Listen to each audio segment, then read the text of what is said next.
After a morning low of 54, it seems like the trees are trying to change colors, but that's not really going to happen with afternoon temperatures coming up near 80. Typically around here in Texas, we see the leaves start transitioning around early November. So we still got a few weeks before we get to that point. Anyway, clear skies and, yep, looks like southerly flow coming up from the Gulf, but not bringing much moisture. The big story, of course, is Hurricane Delta, 85 knots at this time. That gives us a low-end Category 2 storm, and the pressure has come up to 975 millibars. And that's typically around what we see with weaker hurricanes. A lot of that weakening was due to frictional effects as the storm passed over the Yucatan of Mexico, which allows the air to move more rapidly into the center of the storm and fill the pressure deficit. But we are expecting to see strengthening overnight. You can see that by tomorrow morning, we've got a Cat 3 or greater storm out in the western Gulf. That'll be progressing north during the day on Thursday, north to northwest, and then Friday we will see that final approach towards the coast. We are looking for some decrease in intensity as it approaches the coast due to the lower ocean heat content in that area. But the current thinking is that this is going to approach the coast as a Category 2 storm. So here I've got the consensus models with the official forecast in red from NHC. And we can take a look at the area that it's crossing on the coast. The most severe winds, of course, will be out ahead of the storm, and especially on the left side of the eye wall. And we can see that there's really not a whole lot there. It is mostly wetland.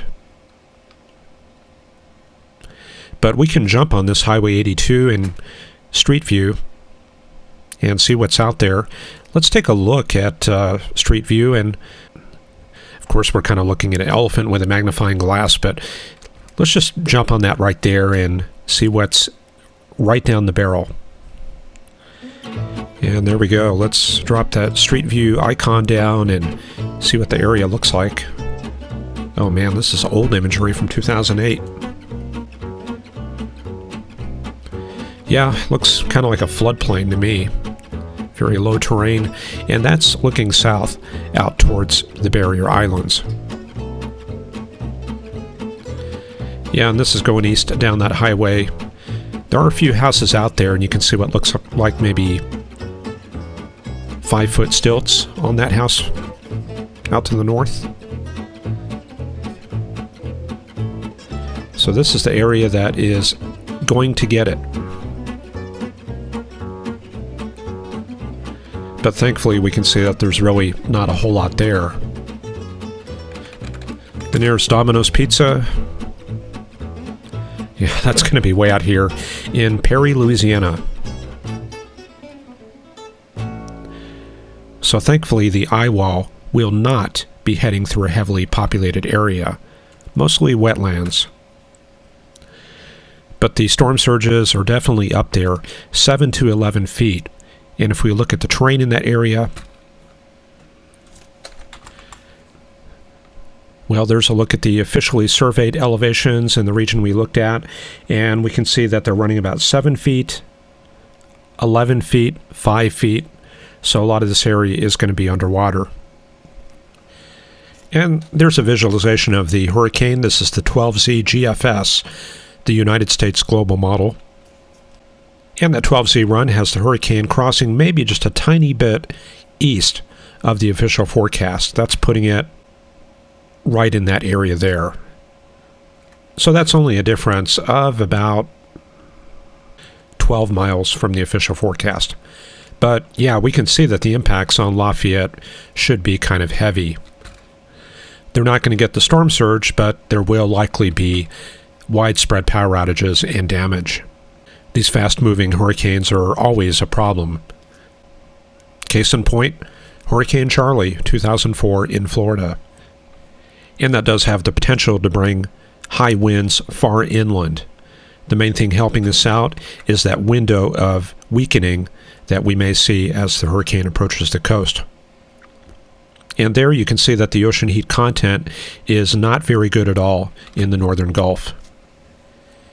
And the European 12Z model, that is just right smack on the NHC track.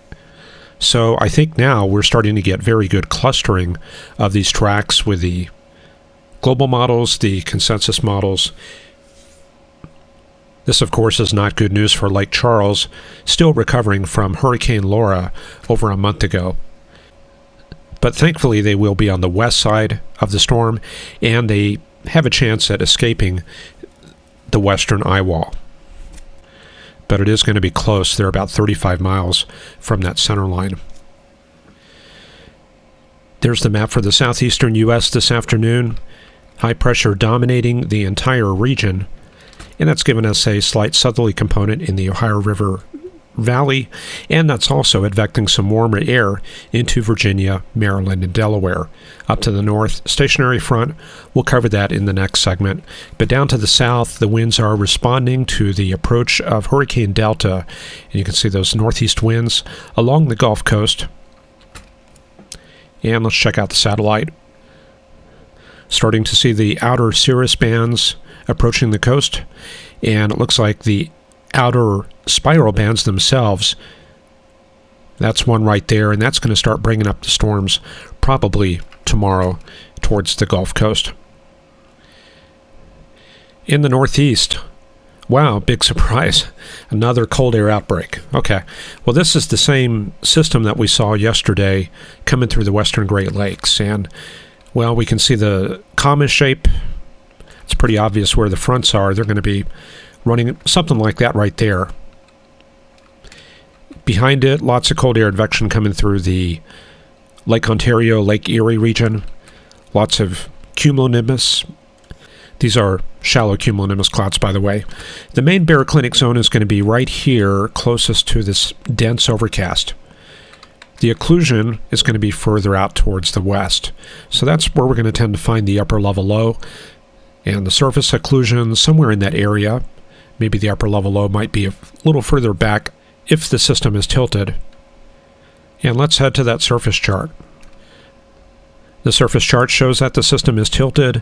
The mid-level or upper-level low located right there. And there's the surface low. That's occluded for sure. And then we find the warmer air down there around Massachusetts and Rhode Island. And that's the main baroclinic zone right there, around Boston. In the northwestern U.S., there's the rest of that Canadian air coming down into the Dakotas. Looks pretty quiet in the western U.S., the western edge of that Canadian air mass hung up in the northern Rockies, and conditions look pretty warm in the interior deserts. And not much going on the satellite. We'll just run that through. Looks like an upper-level system back there in Nevada. Just a little bit of cirrus and altocumulus associated with that. And a similar pattern there in the southwestern U.S. Lots of marine stratocumulus. That's typically something we see during the summertime. So I'm sure with that and the clear skies, we're going to see kind of a summertime weather map. Yep, looks kind of like summer. Heat low over the southwest, 100 degrees there at Palm Springs, and then you go out to the Los Angeles area. LAX got that west wind with 71, so we're bringing the marine layer inland somewhat, partly in response to the very strong heating there in the deserts. A little remnant of the plateau high around Grand Junction, Colorado. And that's about it. Just circling back to Texas, a little trace of a dry line I kind of threw in there. I'm seeing a little bit of convergence along that. 36, 35 degree dew points around Amarillo, contrasting with 62 in Oklahoma City. Yeah, I think that qualifies as a dry line, and that should be annotated accordingly. And you probably could bring that dry line further south into the Fort Stockton, Bakersfield area. But up to the north, I don't know. I'm not sure I see it. don't know, you could do another segment maybe like that. Maybe put a triple point around Topeka. But with the air mass being kind of on the dry side, I might hesitate. No, I'll know. Yeah, I would probably draw this. What the heck. Okay, so let's check out the forecast.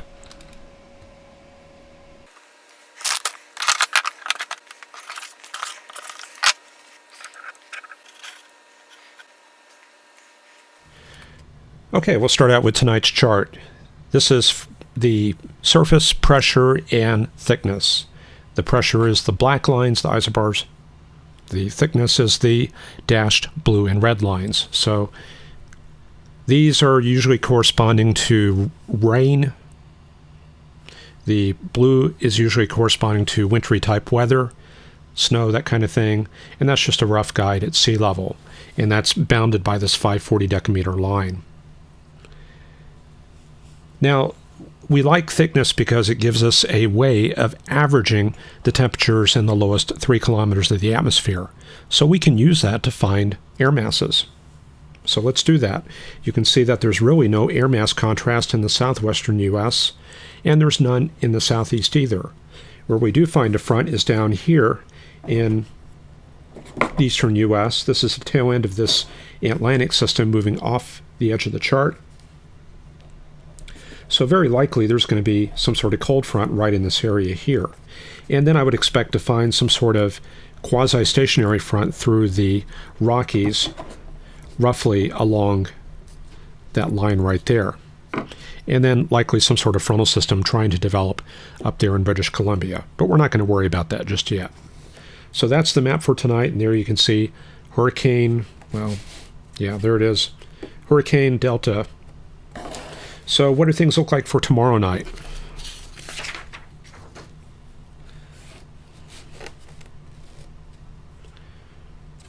Well, tomorrow night, 8 p.m. Eastern, Hurricane Delta making its way up through the western Gulf, 965 millibars, according to the GFS. Up to the north, this is a very potent Alberta Clipper. Let me move that up there so you can get a better picture. The cold front is going to be in that trough, and you can see the thickness packing back behind it. And it also has a warm front located right there. So I can just go ahead and draw the signatures on there. So once again, we're looking at Thursday night's map there. So this is on its way towards the southeast. And generally, as a rule, these systems tend to follow the thickness lines. So we're going to expect to see that in the Great Lakes. Let's see, what else? Yeah, not much going on. This is a baroclinic high. You can see all the thickness lines packed through it, but they're spreading apart because this is a divergent system. So we're going to see the air mass contrasts reduced in that region. But close to that low, it's the opposite effect, and we tend to get frontogenesis. And yeah, we can bring that front on down into Minneapolis.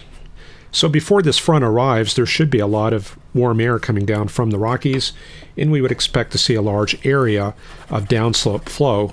So very likely very warm conditions in the Dakotas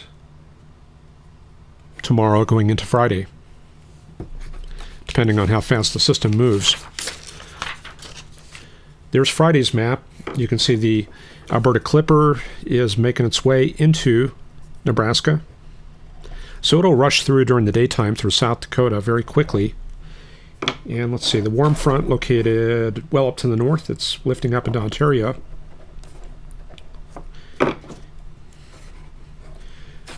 And that position may not be accurate because I do see a couple more thickness lines down here. This could be all the way down here. I'm not sure. I would want to look at some of the other fields like temperature and dew point. Anyway, yeah, there's Hurricane Delta making landfall right around dusk on Friday night. So not a lot of fun on Friday night down in Louisiana. Although I guess around the French Quarter it should be just mostly rain. Then we go into Saturday. Well, there goes probably Tropical Storm Delta moving inland by that time. It's filling and frictional effects are beginning to shred it apart. And let's see, our Alberta Clipper, yeah, that moved on off to the east very quickly and left this stationary front through Detroit, Chicago. And there may be some interaction as Hurricane Delta moves up towards that boundary. Looks like another one gearing up in the northwest. And in fact, look at that weather there. Rapidly deteriorating weather in Idaho and Oregon Saturday. That looks to be another front right there. You can actually see the packing there, very prominent packing of those thickness lines. So that right there, yeah, we can go over that. And let's check out the previous map, make sure we didn't miss anything. Yeah, there was a little system moving inland, so we would want to kind of maybe take that into account. And that probably joins up to that other system here. Okay, so going into Sunday. It was weird, we had a power surge. Hope that's not the lighting in here. Anyway, yeah, look at that. Look at that thickness ribbon from South Dakota through Colorado through Nevada. That's a very strong front. Not much cyclogenesis along it, but we can definitely plot exactly where that is. Now, where's the warm front? I don't know. We see this a lot. Kind of a very slow drop-off. I think what may be happening when we see that is reorganization of a second system and then the main one up to the north. See, this looks like two separate systems coming together. So I think there may be some cyclogenesis taking place there in Kansas. The remains of Hurricane Delta, somewhere out in the Appalachians, probably dumping a lot of rain over the weekend. And there's a very good Bear Clinic high moving off from Quebec. And then we go into Monday. Lots of cold air advection. In fact, let's go over that cold air advection real quick. That's going to be where we form these boxes between isobars and thickness. So, yeah, a bunch of those boxes would show up in here. So this is all a very vast area of cold air advection. And that's behind this front, which is moving south through places like Indianapolis, Little Rock, and possibly on down through Dallas. The warm front, yeah, looks like that's lifted up into the Lake Ontario region. Lake Erie, kind of in that region. And then this very wound up occlusion up to the north. And very likely we're going to, well, yeah, let me move that. Very likely that's going to have some very heavy snowfalls up in northern Manitoba. They're looking for probably 20 to 25 inches way up there north of those lakes. There's not a lot up there, but it is kind of a large snowfall that should be going on. And then it looks like the tail end of the front running through Nevada, just kind of stationary through there. Let's see, then going into Tuesday night, the front continues sagging into the southeast, starting to lose definition in Texas because we're starting to get the return flow coming up from the south, bringing up warmth. And that probably carries a little warm front up into the Dodge City, Perryton, Elk City area. Very wound up occlusion. There's that snow coming down, kind of almost a blizzard up there in northern Manitoba. And then by Wednesday, yeah, that big Bear Clinic high sinking down through Arkansas. Should be some very cool weather during the mornings, midweek next week. And here comes another Alberta Clipper. Yeah, that's on its way south. And let's see what happens. We're out of charts. Okay, so that'll be the last one there. So winding up things for a week from now, things are quieting down. But yeah, one thing I wanted to point out, Tuesday night, vast amounts of precipitable water moving northward into the northeast U.S.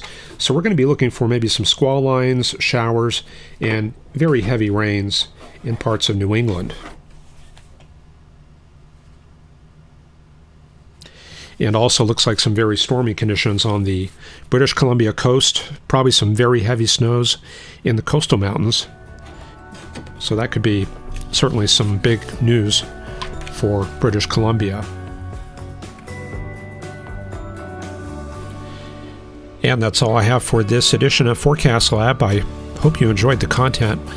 Thanks to Keith Brandt for the increased pledge. It is appreciated. All the support I'm getting from all of you will help keep this program moving forward. So we'll see you all tomorrow, and we'll check the latest on Hurricane Delta. Have a good one, and we'll see you then. Bye-bye.